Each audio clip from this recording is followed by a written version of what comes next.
Hello বন্ধুরা, চলে এলাম ছোট্ট একটা মিনি ব্লগ নিয়ে। আর আজকে আমি আমার বরকে দেখো ছোট্ট ছোট্ট রুটি খাওয়াবো, একদম ছোট ছোট। বড় বড় রুটি খাইয়েছি, আজকে ছোট ছোট রুটি খাওয়াবো।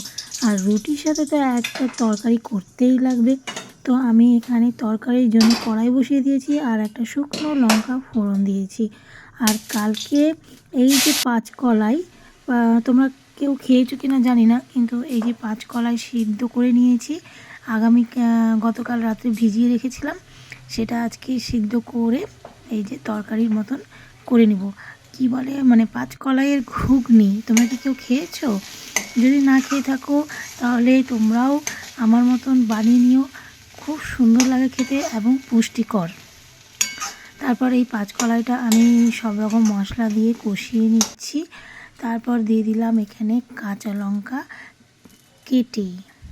ঠিক আছে, এভাবে তোমরা কাঁচা লঙ্কা দিতে যদি ভুলে যাও বা পেস্ট করতে ভুলে যাও, এভাবেও দিয়ে দিবে, বেশ ভালো লাগবে, ঝাল ঝাল হবে।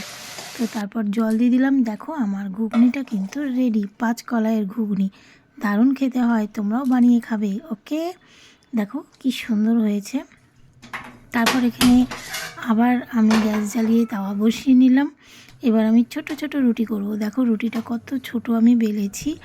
এই ছোট ছোট ভাইরাল রুটি করব, যেটা খেতে নাকি দারুণ স্বাদ হবে। আর ছোট ছোট তো দেখতে বেশ ভালোও লাগছে। তো এই রুটিটা দেখো গরম গরম আমি ভাজছি। তোমরা কে কী জলখাবার খেলে সকালবেলা একটু কমেন্টে জানাও। আজকে তো আমি এটাই করেছি, রুটি আর 5 কলাইয়ের ঘুগনি। তো আমার ভিডিওগুলো দেখতে তোমাদের কেমন লাগে সেটাও কমেন্টে জানাবে। তোমার রুটি হয়ে গেছে, দেখো প্লেটে 2টো রুটি নিয়ে নিয়েছি আর নিয়ে নিলাম ঘুগনি। এবার আমি টেস্ট করে দেখব কেমন হয়েছে। তো চলো খাওয়া যাক, গরম গরম।